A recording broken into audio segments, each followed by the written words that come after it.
Yeah. And I didn't mean to cut you off before the break here, but if you want to finish your thought. Well, I was talking about Indian Point, and I did a little research during the break. And just in January, there was a story because the state of New York was taking a step to deny this additional 20-year license extension. It's a certification that New York State has to give before what the Nuclear Regulatory Commission, the NRC, actually wants to have done. But New York State does have some jurisdiction over it, and they refused to give that certification. It was an attempt to block it. And as of January, Entergy, which is the slumlord company that operates Indian Point, is actually suing New York State because they didn't give them the certificate. This is the kind of nonsense that they're saying, well, we're doing everything the right way and blah, blah, blah.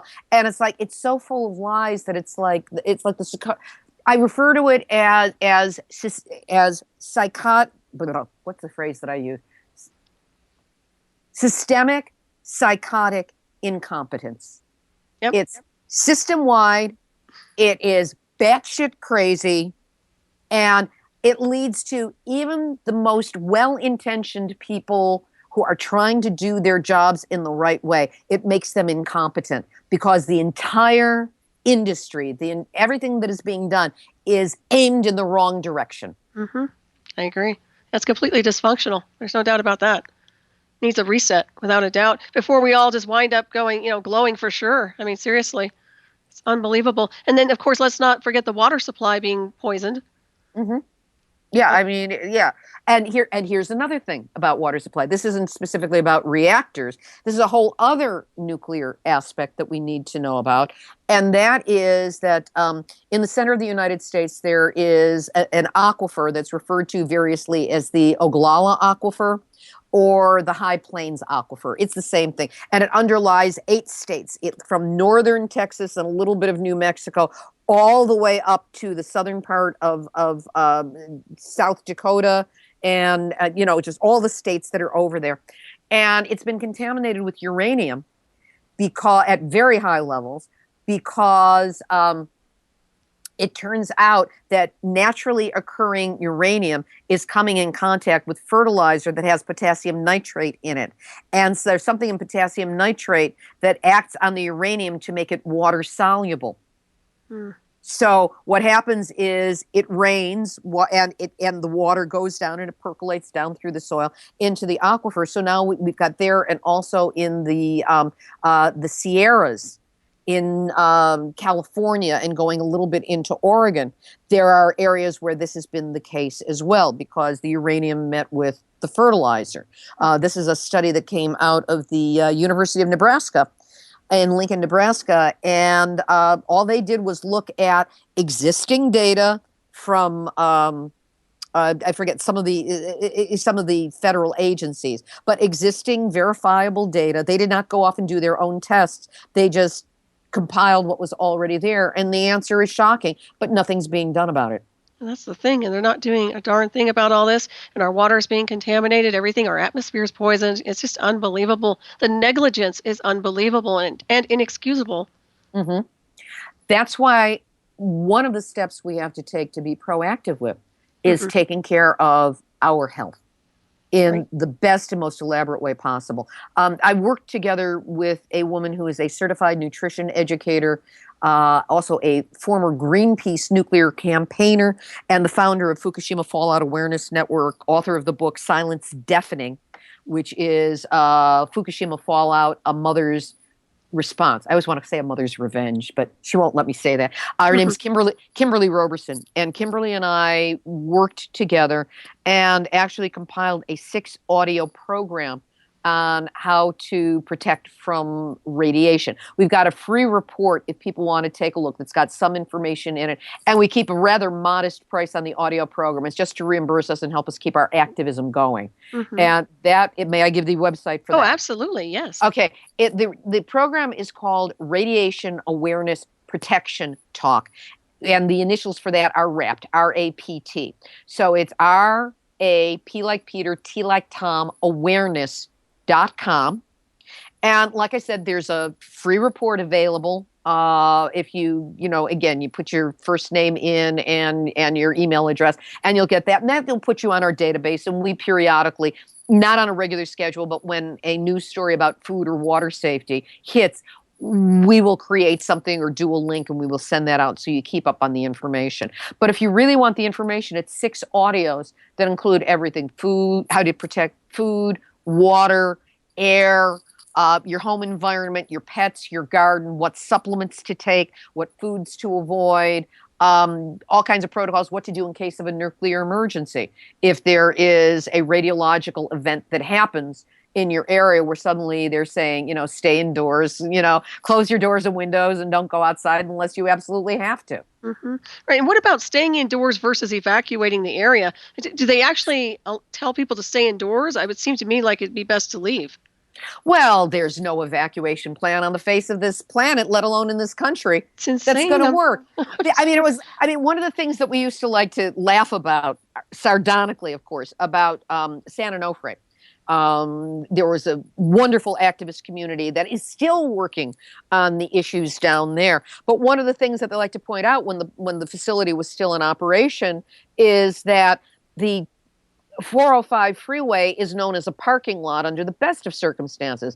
It's, it might be 4 lanes in each direction, but that jams up just for plain old rush hour in the course of a week. If it's a nice day at the beach and people are trying to get to the beach, it'll jam up and you will be bumper to bumper. Imagine if you're told, gee, there's a nuclear event happening, maybe you should try and get out of town. There would be people shooting each other. Cars would be ramming each other. People would be going hysterical. There is no evacuation plan that works. So then you get to shelter in place. I have a friend who at one point worked for the United States government in certain areas that he couldn't talk freely about what he did. But the one thing that he did share with me is that the reason that shelter in place took effect and was brought to the fore is because they didn't want all the dead bodies hanging out on the street. Oh, that's nice. It's a great way, shelter in place. You might die, but at least you're not littering up the landscape. Oh, jeez. I swear, it's like a really bad episode of some kind of a Twilight Zone. Yeah. Unbelievable. It makes me wonder why I'm on this planet. No, you're on the planet to do this show and provide the information and find those of us who give people a way of fighting back. I would be remiss if I did not talk about what's happening in North St. Louis, because it's really the story of what's happening to us all, only they're a lot of years ahead of us. Mm-hmm. Have you covered this at all? No, let's go ahead and dive into it. Okay, because this is really a dive, and I've been covering it very extensively. I actually just got back from North St. Louis. During World War II, starting in 1942, the Manhattan Project was trying to get the bomb going so that we could have an atom bomb. And there was a company in St. Louis, Malencroft, that started purifying uranium for use in the bombs. They didn't know that was being done. Everything was done piecework, and people didn't know what was going on. They didn't talk about it. Weren't any kind of protections on the workers for radiation. They didn't know what they were dealing with. And they actually had an extremely freakishly rich vein of uranium that came over from the Belgian Congo that they had gotten their hands on. It was like 70% pure, which is crazy. It's a crazy amount. And from that, they purified the uranium to what became the radioactive material that was used in the 3 bombs, Trinity, which was the test in the desert of New Mexico, and then Hiroshima and Nagasaki. Yay, we won the war, we have the bombs, whatever. And they no longer were involved with purifying the uranium, but they had all of this radioactive waste. So in 1946, they shipped out all of this radioactive waste to a site next to the St. Louis airport, where it just kind of like hung around in piles. Nothing particular was done with it. It wasn't in 55-gallon drums. It wasn't covered with a tarp. It was there. And we're not talking about a small amount here. We're talking about approximately 43 to 48,000 tons of the stuff. Oh, gosh. That then spread and contaminated what is now estimated by the Nuclear Regulatory Commission to be 170,000 tons of material that have been contaminated by this waste, which is more than enough material that it would take to build the St. Louis, the arch that they've got there in St. Louis. Mm-hmm. That enormous thing. Just if you want to visualize it. Jeez. Well, so it was kept there, and that was adjacent to a creek called Coldwater Creek. So it's contaminating the creek. Nobody's knowing about this. Nobody's paying any attention to it. And in 1973, there was a waste recycling company that had a facility in North St. Louis. And they looked at this waste and they went, boy, I bet we could reclaim some good stuff from this. And so this is an investment. Let's use this as source material. And the government went, great. This is no longer World War II nuclear weapons waste. This is now resource material for you to purify into whatever you can pull out of it, copper, whatever. And they sold the waste for $1 a ton. And this company bought, again, between 43 and 48,000 tons of the material and proceeded to bury it illegally in unlined trenches in North St. Louis. Well, that company went bankrupt and another company took over. And that company went bankrupt and another took over. And that happened a number of times to the point where now it's the Westlake landfill. And it's owned by Republic Services, which is the largest sanitation waste dealing with company. Or the second largest in the United States. But I mean, it's enormous. And major owner of it is Bill Gates. Oh, geez. Well, that's all you had to tell me. So, okay. Well, okay. But so this is a place where all this nuclear waste is buried and nobody knows about it. Adjacent to Westlake is another landfill. By the way, in the years since then, in this middle of nowhere that the waste dump was, a middle-class neighborhood, subdivisions were built up around it, and nice middle-class families who wanted to get a little bit out of the city environment moved out there so that they could have a better life for themselves and their children. Adjacent to the Westlake landfill is the Bridgeton landfill. And for the last 5 years, literally it's more than 5, since December it was the 5th year anniversary, there has been what they call an underground smoldering event. It's a fire. They've got an underground fire that they can't put out because it's all this chemical gobbledygook and toxic waste that's there that keeps on reigniting itself. I don't know what the physics is of it. I just know that it's really bad. And it has been heading towards the radioactive waste at Westlake. Oh, lovely. That's insane. How deep is the underground fire? I don't know the specifics about it. I just saw an infrared photo that was taken from, I don't know if it was Google Maps or something like that. But it's pretty scary because the map also outlines where the waste is. And as of last October, the first responders in that area, who are the guys and gals on the ground who are going to have to respond to this, made a public statement saying, here's the fire, here's the waste. The fire is within 800 to 1,000 yards of the waste. That's like 2.5 football fields at most away. Mm-hmm. And it's heading in that direction. We need to have, and it could reach the radioactive waste as soon as 3 to 6 months from now. As you and I are talking, it's just about 5 months, okay? Mm-hmm.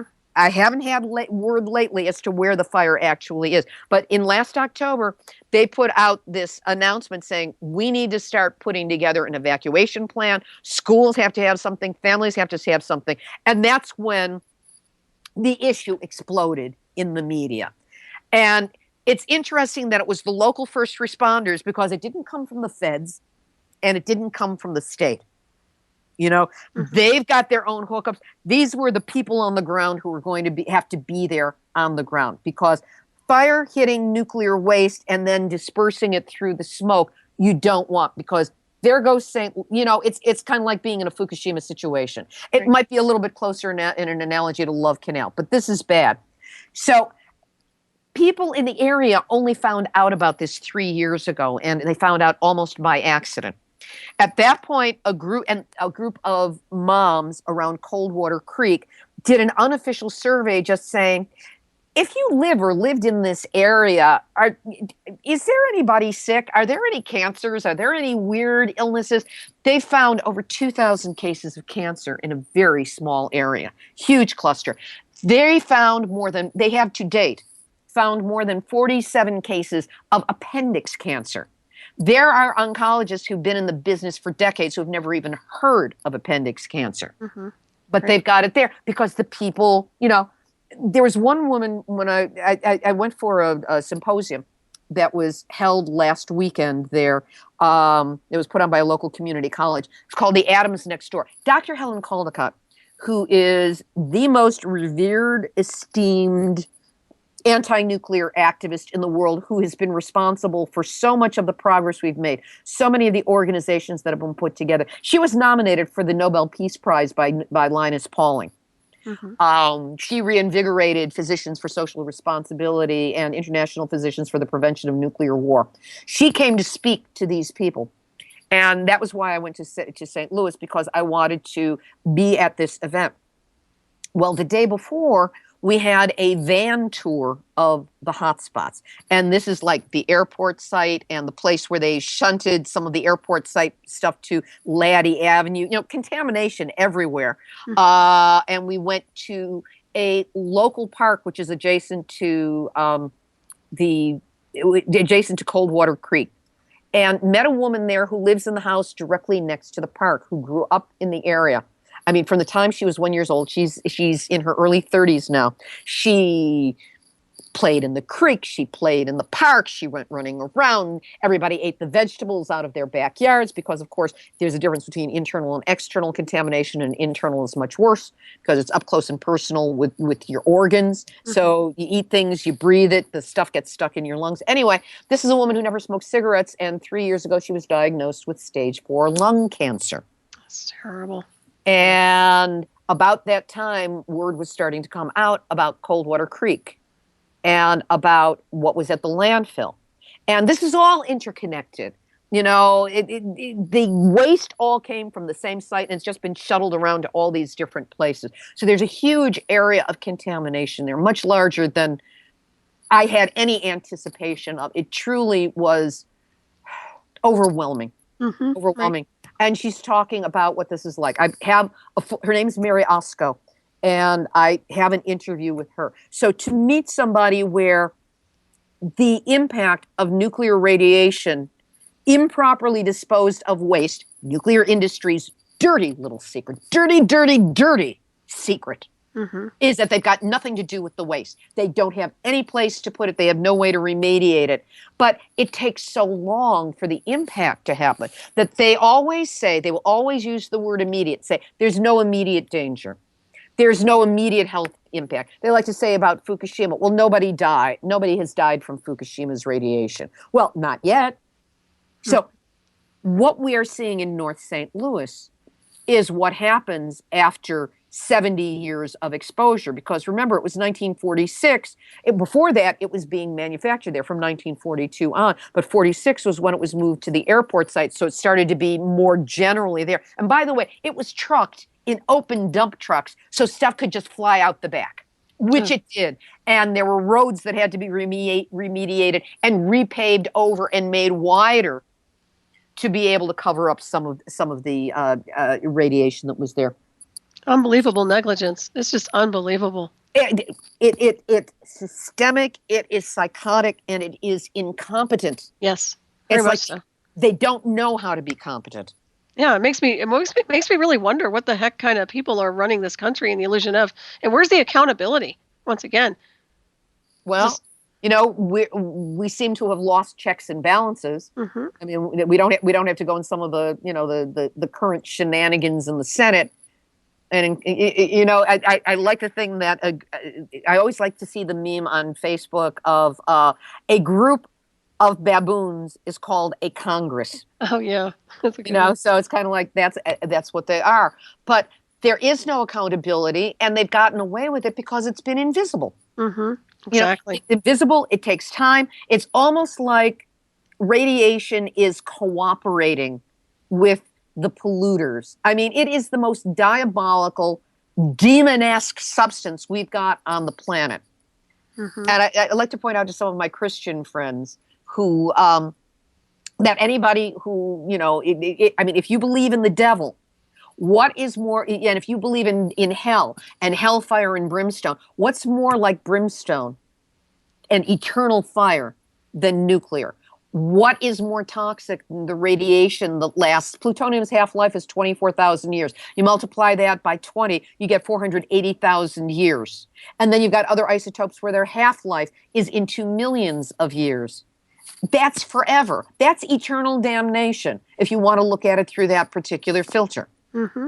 That's what we are dealing with here. And it has been unleashed, and it's got all these merry little, I don't want to call them handmaidens because that's feminine. And trust me, no women were involved in the making of the key decisions as to what was happening with this. Mm-hmm. It was all men.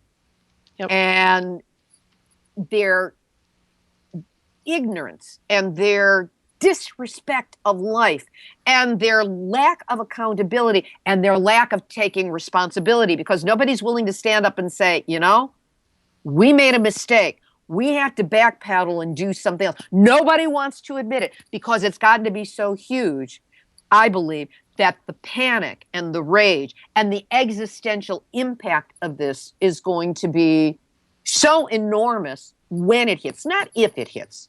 They're not going to be able to keep this hidden, forever. Mm-hmm.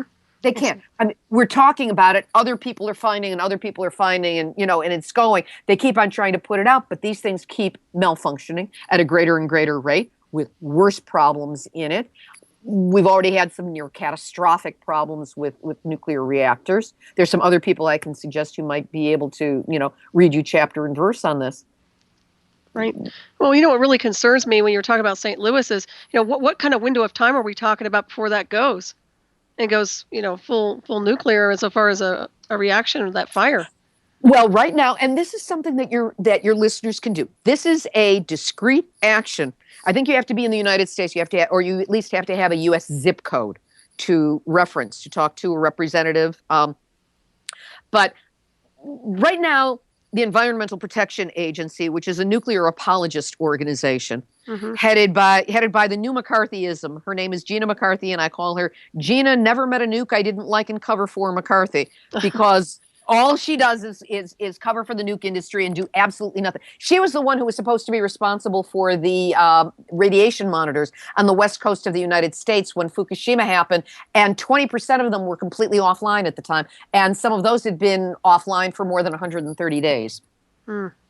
So, I mean, she's like no friend of ours. But right. because of, for some bureaucratic reason, while the Army Corps of Engineers has a program that is designed specifically for nuclear waste that is cleaning up every other nuclear site in North St. Louis, or in St. Louis in general. Not that it will ever be completely cleaned up, but they're at least doing something, and they're helping. For whatever bureaucratic reason, they're not in charge of this one. The EPA is. So there's been a lot of work with the phenomenal group called Just Moms, STL, for St. Louis, which can also be found on Facebook. Just Moms, STL, Coldwater Creek, Just the Facts, and Westlake Landfill. Those are the 3 sites on Facebook. Join them. You'll know what's happening there. They got a bipartisan group of both of their senators and also a bipartisan set of representatives who are in the area to propose bills in the Senate and in the House to once passed, would put the Army Corps in charge of the cleanup. And I don't understand why Republic Services and all these other agencies seem to be against this so much. I don't know what would be revealed if the Army Corps took over. But the bill it was introduced in December in both houses. It's already cleared the House. It has passed the House. Now it has cleared the Senate. It has cleared the Senate. Now it is in the House of Representatives. It is House Bill number 4100. Anyone who is in the United States or who can call from a U.S. zip code, call the representative from that district and tell them that they must pass 4100, House Bill 4100. The Senate side of the bill has already been passed. All it does is transfer responsibility from the EPA, which has done nothing, to the Army Corps, which knows what to do. Mm-hmm. Right. And and they need to do it before the break for everybody to go and work on their reelection campaigns. I heard somebody at the symposium, a man who was in government, who was one of the speakers, say, "Well, we think we might get the bill passed by May." That's too late. Mm-hmm. There are lives at stake here. That time counts on this. And I'm sure that Republic is putting all of their vast resources and some of Bill Gates' gazillions into seeing who they can influence through their money to delay. You don't have to sink it. You just have to delay it. And that's the same as sinking it until like next January. Exactly. And who knows what can happen in that period of time. So House Bill 4100, call your representatives. If you don't know your representative, you can Google for it. There are things you put in a zip code. It'll give you the name of the person and the contact information. That's excellent. Yeah, people need to act on that one for certain. There's so many critical events happening here simultaneously. It seems like we are just under pressure on so many levels. Mm-hmm. And St. Louis is the vision of what all these other waste sites and Fukushima and the health of people and the environment, this is what it's going to turn into. Mm-hmm. And here's the latest thing. Two of the moms in the week since the symposium, at least two of the moms have been subpoenaed by Republic, and they're being forced to, or they're being demanded that they provide, listen to this, every Facebook post, every email, every phone call, every poster, every recording, every this, every that, every interview they ever gave, blah, blah, blah, blah, blah, blah, like thousands and thousands of pages. It's harassment. Mm-hmm. These women have got families. They've got learning disabled children. They've got physically disabled children. They've got, they've got all of these issues going on. They don't have a lot of money. And Dawn Chapman is one of the admins of the Westlake Landfill Facebook page. And she's one of the women who was one of the moms who did get hit with this deposition. And I talked with her immediately thereafter. I've been doing what I can to be really supportive to her. And because such pressure and such isolation with this. By the way, I have been named an honorary Just Mom of North St. Louis. But in talking with her, she said, they're trying to scare me. I'm not afraid of Republic services. I'm afraid of my kids getting cancer. And if they find me in contempt and they throw me in jail, well, it's probably going to be the first time since the first one of them was born that I will get 6 hours sleep continuously in a night. Mm-hmm. But it is that passive harassment. And what really bothers me that when people start to address serious issues like this, they're getting more and more targeted. They're getting attacked, and it's all getting twisted and turned, and they're being threatened with jail or something else or fines and everything else under the sun. Have you noticed anybody harassing you for just standing up and being counted? Well, this is going back a ways, but the website was hacked and taken down. It's up now and doing well, and we do what we can to keep it as protected as possible. I haven't found anything that I can say personally has happened to me. I live kind of a modest life, a rather circumspect life, except when I do what I refer to as my little podcast. It's like My Little Pony. It's just the two of us companionably, hanging out with each other and doing what we can to mess it up in the world with the truth. But I haven't, felt that. I don't, I don't welcome that. I come from a tradition of journalism. I'm a trained journalist. That was my first degree. I've been published a lot. I had had TV programs. I worked for WGBH, WGN, a lot of radio stations. I worked out here for the networks, though not in news. And, I come from the tradition of you tell the truth. I vet my information. I will not take unsubstantiated information. And really, the vast majority of what I share is not secret. It's all out there. It's just by looking at the overview. I mean, in the course of the week, I'm pulling stories from wherever. I see something that pops up on Facebook, or I get an email, or I'm on an email list, or I get a newsletter. And I subscribe to a lot of the stuff that the nuclear industry puts out because I want to see it from their perspective as well. Anything that strikes my interest, I just kind of like grab into a file, and then I print it out. I do it old school. I can't do it all digitally. And I easily will have 50 pages of source material a week for the news segment. And then I start looking at what the stories are, and I start to see patterns as to what's shown up in a particular week, or between weeks, or between months. I see the continuity of it so that there's a picture that emerges. Now, none of what I am sharing is anything that anybody couldn't get by going online. What I'm sharing is the perspective, the context, and the continuity on it, Mm-hmm. at least from my perspective. But I'm not dealing with whistleblowers. I'm not dealing with secret information. I have no secret files. Anything that I've got can be found on Facebook. Mm-hmm. Exactly. Yeah. Well, that's the way it should be. The way you're doing it right there. Without a doubt. We certainly appreciate your work. I tell you what, it's incredible, and I'm very, very pleased to have you on tonight. Well, I'm pleased to be here as well.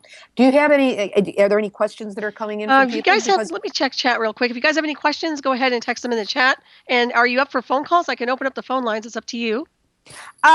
You're used to doing this. You know your people. You pick it. Okay, well, I'll open up the lines. If you guys want to call in and ask a question, 347-688-2902, you're welcome to do that. And yeah, I was going to ask you also about radon gas. Mm-hmm. And can you kind of give us a breakdown insofar as what radon is? Radon is, I hate the fact that it's referred to as a daughter product of uranium. Why it's the feminine, I think this is some scientist's thing. I prefer to call it a progeny. I mean, Dr. Colligott still calls it daughter because that's the official term on it, but it's the offshoot. But what they are is it's a decay product of uranium. And radon was involved with the Porter Ranch leak. That was one of the gases that was released, and and I happen to live not far from Porter Ranch, so I was watching that one very closely. I did a special on Nuclear Hot Seat about radon, and radon is a gas with a radioactive half-life of 3.8 days, which sounds like it's pretty innocuous, but that means that it is radiologically active for anywhere from 10 to 20 half-life cycles, so anywhere from 38 to 86 days. However, radon, the gas, decays into polonium, which is radioactive, and more dangerously, lead-210, which is it's not only radioactive, it's lead.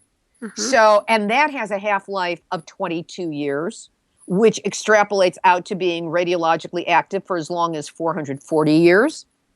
And even when it loses its radioactive charge, you're still stuck with lead. Yeah. And and lead settles out. It's not a gas. It's it's a metal. It's an element. It settles into the ground. So this is now contaminated huge swaths of the San Fernando Valley, which of course they're terrified that the word gets out about that. But because of housing values and all of that. But I'm just looking for the number now. Okay. Yeah, it's Nuclear Hot Seat number 240. I did a special on, it was 238.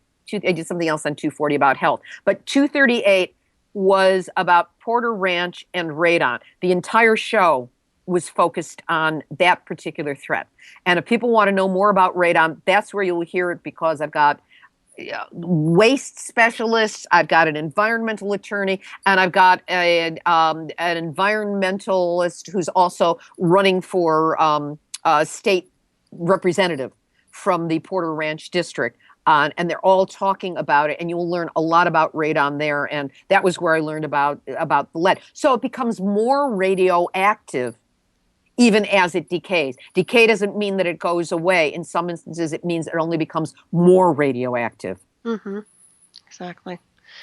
Also, I think I heard you mention that the second largest generator of lung cancer, next to cigarettes, would be the radiological contamination. Well, actually, it's radon. It is radon.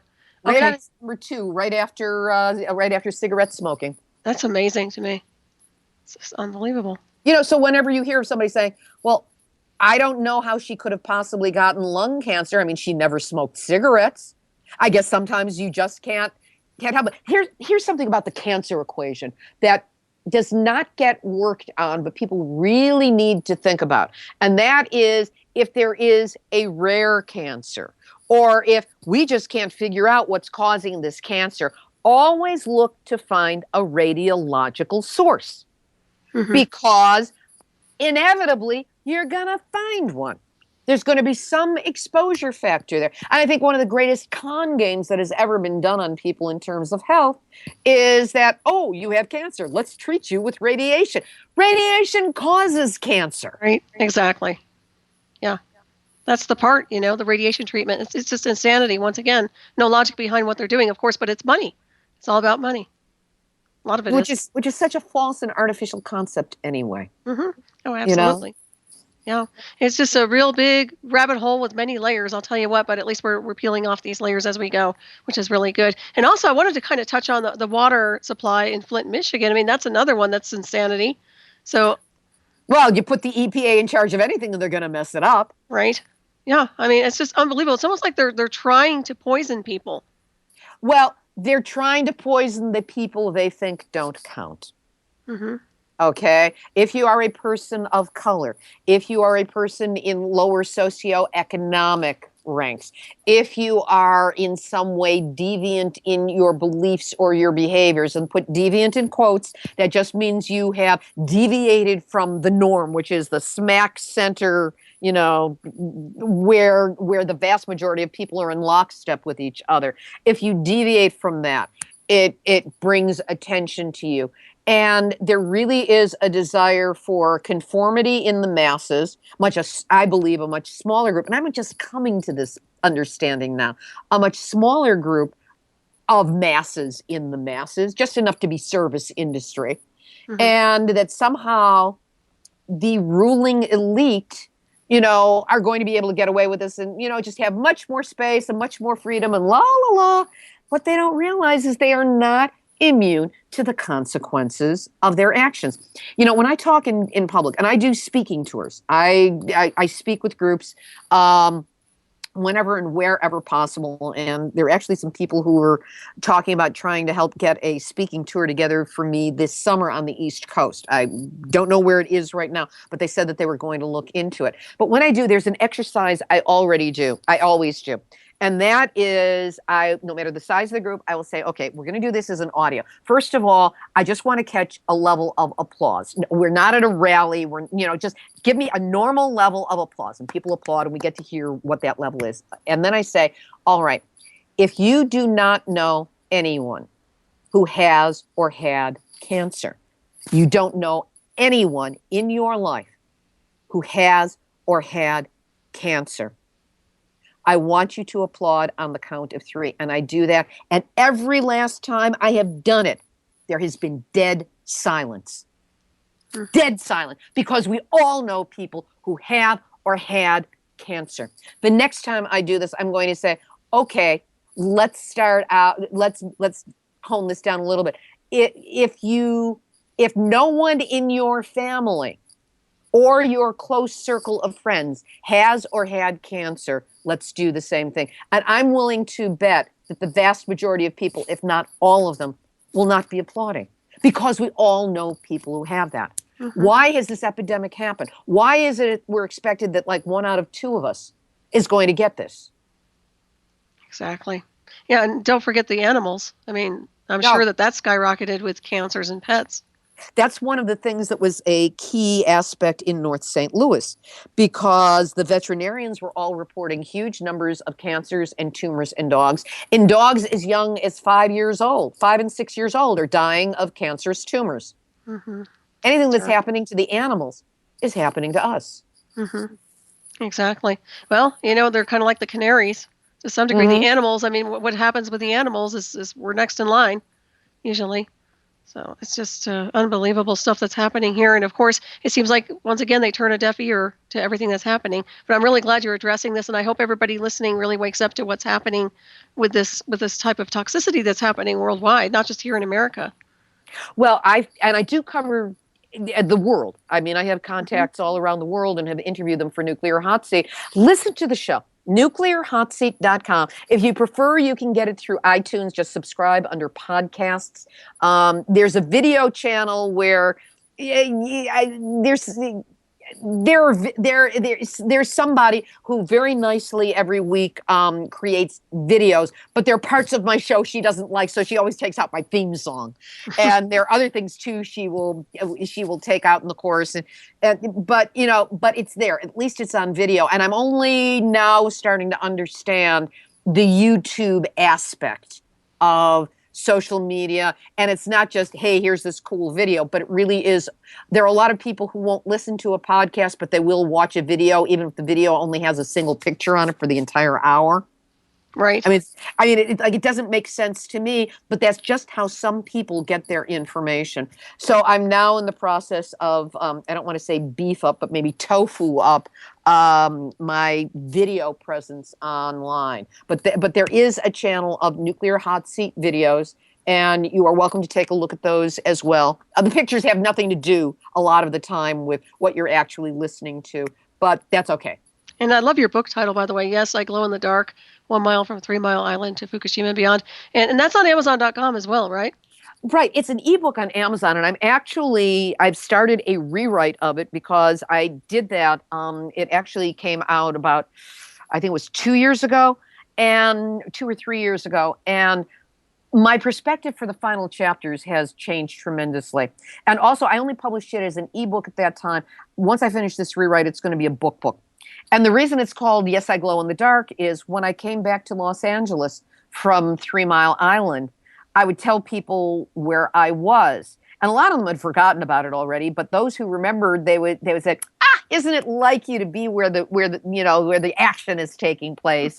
And then they would look at me a little bit scared, and they'd say, it's not contagious, is it? And then they would say, do you glow in the dark? And I'd go, no. And then finally I went, yes, I do. I glow in the dark. I am incandescent. I burn with the rage of this. Yes, you do. An enlightenment, which is really nice. Yeah, I'll take the enlightenment label too. So do you have any questions that have come in? I don't see any here right now. I was going to ask you, what was I going to ask you real quick? Oh, gosh. Oh, yeah. I want to ask you real quick about the elevations. I don't know if you know the answer to this or not, but I was curious insofar as are higher elevations more affected by radiation plumes versus perhaps sea level? Wow. Okay. I can give you nothing definitive on this. Okay. However, I do believe that there's some correlation that the atmosphere gets thinner, of course, the higher you go in elevation, which makes you more subject to certainly the kind of radiation that comes from the sun, that kind of radiant energy. Mm-hmm. As to any other correlation, I'm not the person for that one. Okay, I just thought about that. And also... other activism. Okay, there is a group, if you go on Facebook, No Nukes Northwest. It's actually No Nukes NW. And this is a group that is up in the Oregon, Washington State area. A wonderful activist up there named Mimi Gurman, who has helped to establish a group called RADCAST, which is about radiation monitoring that tries to get readings from people around the country, around the world, and then correlate them and keep track of them. And if you want to get in touch with them, it is radcast.org.com. I'll try and figure that one out. But you can contact them and first of all, find out what readings there are. There may be readings for your local area. But if you get a radiation monitor, and they will guide you in what to get and how to use it, you can be part of the network of reporting what the radiation is. That's also very valuable because we need the numbers. Oh, absolutely. We need to be able to prove it. Mm-hmm. Absolutely. And there's a question here from Terry B. Does the government have a timeline to dismantle and shut down the old reactors in the USA? Oh, no. They are on a program to keep them going. That's why the Nuclear Regulatory Commission is always approving the extensions in the licensing. No, there's no plan to shut them down. Germany, Angela Merkel, who's the prime minister, I believe that's her title, in Germany. No, she's the chancellor. She actually has a nuclear background. And as soon as Fukushima happened, she took one look at that and she said to Germany, we're getting off nukes now. And what that country has done in terms of shutting down nuclear reactors, not all of them are shut down yet, but I think most of them are, and also the energy with which they have been instituting solar everywhere. We're talking about green roofs. We're talking about solar installations on the sides of on the I think it's the south-facing sides of buildings that are being built. They are putting them in everywhere, and the country is going more and more sustainable. They started that immediately. There was no hesitation. Germany just went for it. Whereas here in the United States, we went, oh no, we must preserve our fossil fuels and our nuclear and all these horrible polluting substances that are killing our people, destroying our land, degrading our environment, poisoning us in every imaginable way. That's what we have to keep being behind, which makes me wonder where our philosophy and where our thinking came from, which is why I recommend reading The Devil's Chessboard and Operation Paperclip. I agree with you. It's a slow kill. That's the bottom line. It really is. What they're doing right now is to me, it's like malicious intent, honestly. They know what they're doing. And well, the procrastination. Somebody somewhere does. And there are just other people who go, well, this is policy. We must carry it out. And they don't question. Exactly. They're just following orders. And that's the part I really can't stand. And I kind of get that to some degree that, oh, this is my job and this is what I'm supposed to be doing. And I'm just following orders. But at some point in the continuum, you have to stand up and you have to take a look at it from a multidimensional perspective and say, wait a minute here. What is the repercussion of this if we follow through with this ignorance? True. Unbelievable. By the way, it's radcast.org. Excellent. And it's a great site. There are lots of links here, lots of posts. And you can find information and do contact them directly, because the great thing in this community is that, nobody's a snob. Nobody goes, oh, this is our group, you can't join. We basically go, you want to get involved? Oh, thank you. What can we do to facilitate you? What do you need to know? Where do you need to go? What is it that interests you? If you're interested in the food, in the water, in the animals, in the impact of radiation on people's lives, in how to shut down a nuclear reactor, and how to test the water, all of it, there are people around who will assist you in coming up to speed with what it is you need to know so that you can be an active part of this community and really make a difference. I mean, we've been going, certainly my hat's off to those activists who were busy during the years when I was asleep.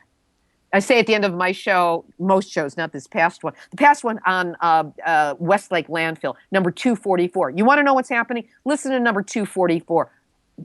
That's the most recent show. You'll know what's happening. But I'm sorry, where was I going with that?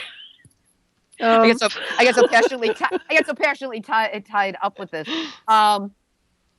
You're awesome, though. You're a great speaker. I'll tell you that much. No, it's a little late. I'm a little low blood sugar right now. I'm still in recovery from last weekend in St. Louis.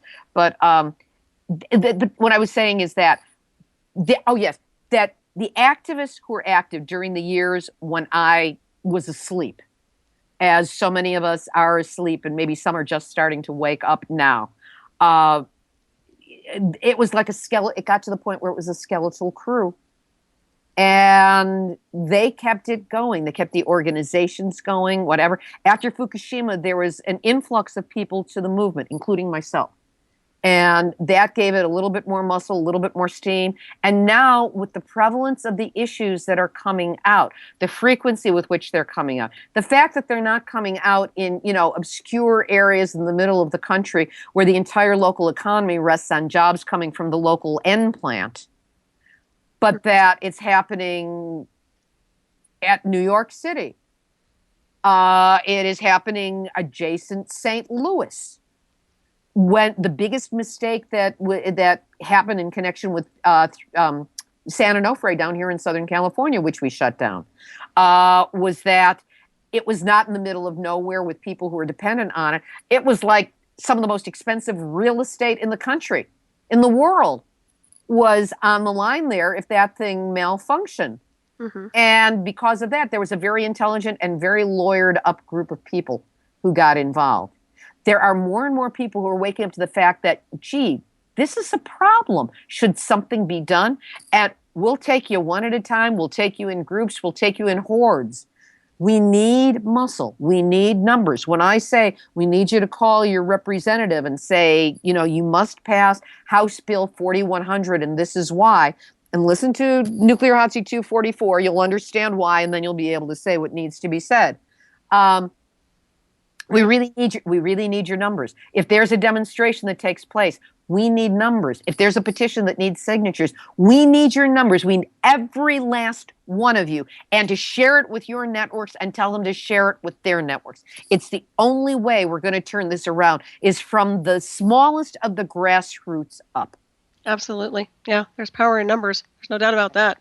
And stand up and be counted, because now's the time to do it. I'll tell you what. And if you want to stand up and do something, and now is the time. You can't waste any more in the illusion of. I mean, everything is imploding, in my opinion, anyways, from what I've kind of observed. And also, that I was thinking about that. Was it Aliso Canyon blowout that vented almost? That was Porter Ranch. Okay, yeah, that's insanity too. Well, that's what you were discussing too. But yeah, all this craziness. But what's still on the road for you? What are you going to be doing the next few months? Well, every Tuesday I will be in production with Nuclear Hot Seat. Excellent. I do have a couple of gold standard ones that I repeat when I take time off, because I can't do this every week, but there is a show every week. I will be, as I said, rewriting my book, and that's happening. My goal for Nuclear Hot Seat, and I'm going to put this out to all of your listeners, is I am looking, first of all, for news aggregating locations to be made aware of the show, to link with it. I am looking for syndicators to carry this on their networks to help get that going. Ultimately, there are two things that I'm aiming for with the show. One is I want it to go mainstream. Broadcast, cable, or what would really be cool would be satellite. Mm-hmm. And, to have it on Sirius XM, there are inroads to be made there. That's one track to go on. Another one, I had a campaign that I ran for about a year and a half until he left the show, that I was trying to get on Jon Stewart, The Daily Show. Because as in Elizabethan times, and in when the kings and the queens were on the throne and nobody could speak the truth to them, the only person who could was the fool, who was the comedian. It's the comedians who carry the truth. And Jon Stewart, well, he's supposedly doing something or another for HBO now, but John Oliver. Samantha Bee now has an excellent show, Full Frontal, that she's doing that's got a real bite to it. Or Stephen Colbert. I want to write for these people, or I want to be a consultant to the writers for these people, to show them where the funny bone is in the middle of all of this horror. Take on this issue, make it a cause. The comedians alone, if they get together and get behind this, can bring down this industry. And that's what we need, because that will circumvent the news departments and the news directors and all of those people, and it will attack them with humor so people will be able to hear it. Mm-hmm. That will make so if anybody there has got a direct connection to any of those people, or a 6 degrees of separation connection to those people, let me know. You can always contact me through the website, or the direct one is info@nuclearhotseat.com. Excellent. Well, it certainly has been a pleasure having you on tonight. I'll tell you what, hope to have you back again too. And of course, make sure everybody, you pick up a book and get on that website so you can participate and be part of this, because it's a very serious issue right now. We need to really keep on top of all this stuff. And also, please stay tuned for Shiny Side Out with David Dunger and Becky coming up next to sell you on into the night from Down Under, as they always do with their incredible show here at freedomslips.com. And I know we're going to run out of time here. Is there anything else you wanted to address in the last, we have about 3 or 4 minutes? Well, I want to remind people it's nuclearhotseat.com. You can find my ebook on Amazon. Yes, I glow in the dark. It'll be a book out by the end of the year. And also Wrapped Awareness, if you're worried about your health. R-A-P like Peter, T like Tom, awareness.com. There's a free report there. And like I said, we keep a very modest price on the program itself. Excellent. What I want to say is that we're all in this together. This is a game changer for the entire planet, and the game has already changed. It's a matter of whether you're playing it or not. The rules are being dictated by people with more money and more power. I will say primarily the men with more money and more power. They've been allowed to run the game, and they are absolutely they are an affront to the life force, to the life process. And for those of us who do look to 7 generations out, who do want there to be a possibility for health to exist in the children and their great grandchildren and on down the line, we have to take a stand now. It is not as bad as it can get. It's bad, it's getting worse, and it won't get any better by itself. With human intervention, we can turn this around. If everyone who hears me speaking and listens to the show and goes to Beyond Nuclear Engineers and checks out radiation.org, and there are so many other places for resources, most of which I link to at some time or another on my website.